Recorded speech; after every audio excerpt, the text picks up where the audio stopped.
Good afternoon, welcome. This is Neco year 2019 English past question, test of oral, question number 2. So we are still using the same instruction. We're looking for a word that has the same vowel sound in relation to the underlined letter in the given word. The given word here is dead. So and dead is transcribed as this, dead. So it is a sound that we have here, dead. So option A, we have the word bad. So option A cannot be because it is a sound that we have there, bad.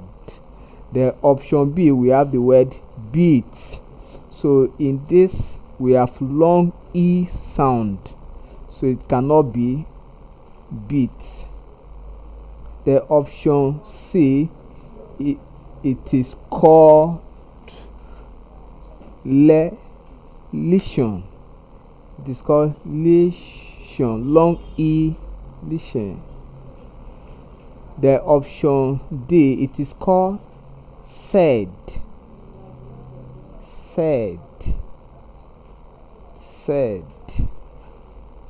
The option E, it is called sit, long E, sit.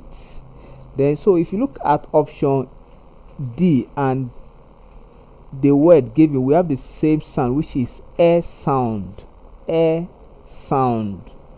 which is vowel number 5, a sound. So this word is pronounced as said, not said. The correct pronunciation is said, not said. So option D is our correct answer. Thank you and God bless you. Kindly subscribe for more of our videos.